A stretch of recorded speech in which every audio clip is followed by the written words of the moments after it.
कुछ लोग गड्ढे को फिल करते समय इसका जो बेस होता है उसमें सुपर फॉस्फेट का प्रयोग करते हैं। यह अनिवार्य तो है, पर इसके साथ साथ हमारे पास इसका एक विकल्प भी है। हम जीवामृत या फिर घर पर डिकम्पोज की हुई गोबर खाद भी हो सकती है। तो यह आपका अपना ऑप्शन होगा कि आपको क्या प्रयोग करना है। सभी को जय श्री राम। यह देखिए सूरज की रोशनी और बारिश की बूंदों का अद्भुत संगम। यह हमारे बचपन की एक आश्चर्यजनक घटना थी। अक्सर इसके पास जाने की कोशिश करते थे और जितना हम पास जाते थे यह उतना ही दूर जाता था और इसका कभी भी एंडिंग पॉइंट हमें मिल नहीं पाया था। आज हम आपके सम्मुख लेकर आए हैं एक अनिवार्य विषय कि हम पुराने हो चुके बगीचे में न्यू प्लांटेशन करते समय किन किन बातों का ध्यान रखें। सर्वप्रथम बात करते हैं कि हमारे जो प्लांट्स है यह इतनी तेजी से सूख क्यों रहे हैं। देखिए कारण बहुत से है। अपर्याप्त बर्फबारी एवं वर्षा का होना, और जो हमारी जानकारी में सर्वप्रथम है वो है excess use of chemical fertilisers.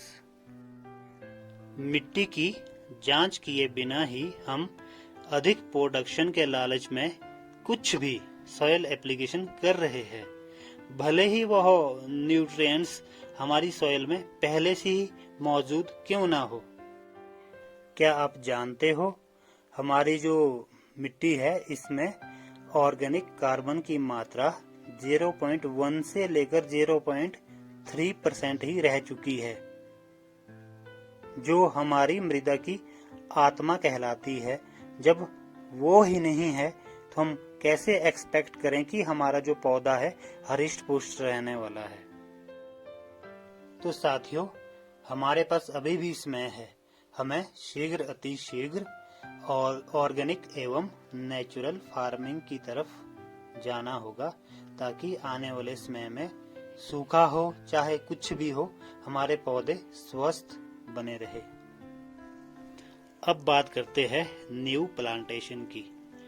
तो सबसे पहले हमने जो गड्ढे या ड्रेन बनाई होती है उसमें से मृत हो चुके पौधों की जड़ों को टोटली रिमूव करें और 10 से 15 दिन के लिए उसे नेचुरली सैनिटाइज होने दें।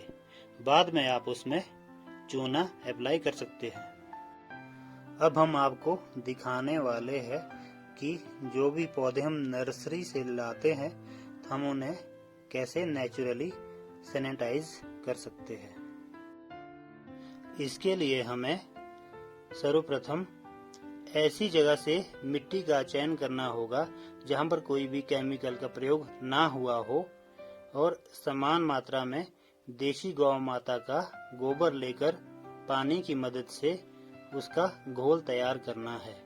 और साथ ही साथ हमें उसमें जो माइकोराइजा होता है, आप किसी भी कंपनी का सस्ते से सस्ता प्रयोग कर सकते हो, उस पर उसका छिड़काव करना होता है जैसे कि आप देख पा रहे हो।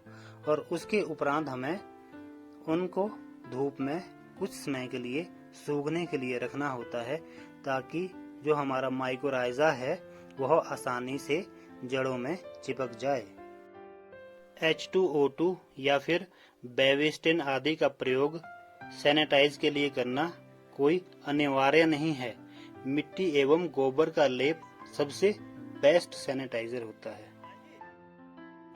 अगर बात करें माइकोराइजा की, तो यह पौधों के लिए एक महत्वपूर्ण सहयोगी तत्व है जो मिट्टी से पोषक तत्वों और पानी को एब्जॉर्ब करने में मदद करता है।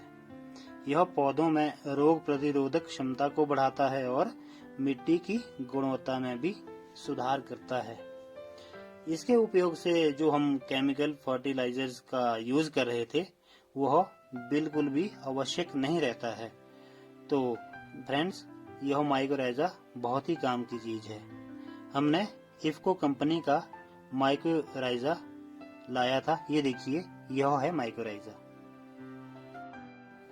और एक बात, सर, जो हमारे घर के छोटे बच्चे होते हैं ना सर, क्यूट से बच्चे, तो उन्हें भी अपने साथ खेतों में अवश्य ले जाएं।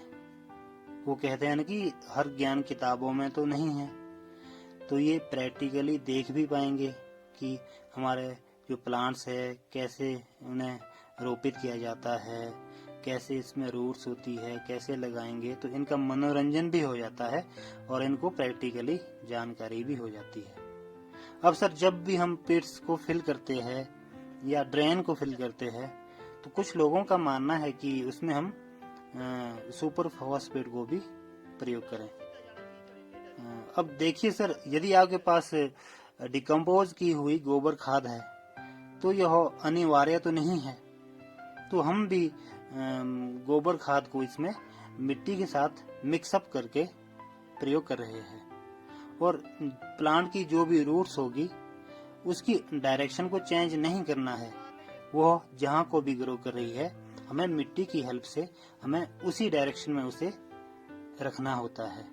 और साथ ही साथ प्लांट का जो भी ग्राफ्टिंग यूनियन होता है उसे हमें मिट्टी के सरफेस से कम 4 से 5 इंच ऊपर को रखना चाहिए, ताकि बारिश के पानी आने के बाद जब यह मिट्टी थोड़ा सा पानी को एब्जॉर्ब होने के बाद बैठेगी तो जो हमारा ग्राफ्टिंग यूनियन है यह दबे ना, अन्यथा यह प्लांट की जो ग्रोथ है उसमें काफी नुकसान कर सकता है और हमें अच्छे से इसे ऐसे पैरों की मदद से दबाना होता है ताकि इसमें कहीं से भी हवा ना जा पाए। बात करें ड्रेन की, तो यह एक सबसे बेस्ट ऑप्शन है हमारे खाली पड़े जो बगीचा है या फिर जो पुराने बगीचे के मध्य हमारे पास खाली स्पेस पड़ा है वहां पर प्लांटिंग के लिए। तो ड्रेन की बात करें तो इसमें हमें बहुत से बेनिफिट्स होते हैं।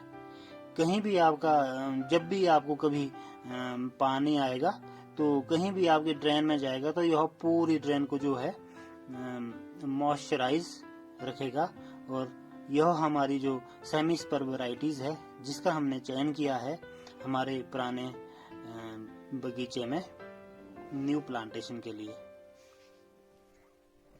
सिंगल स्टेम पर तैयार होने वाली यह सेब की नई किस्म है। प्लांट टू प्लांट डिस्टेंस की बात करें तो यह 2 फीट रहता है और यह एक लिमिटेड एरिया में काफी ज्यादा संख्या में लगाई जा सकती है। समय के साथ साथ हमें भी परिवर्तित होना ही पड़ेगा, तभी हमने स्पर और सेमी स्पर वैरायटीज को सेलेक्ट किया है। अब अंत में बात करें तो घर पे तैयार की हुई जो गोबर खाद है उसकी हम इसके ऊपर एक लेयर सी बनाएंगे ताकि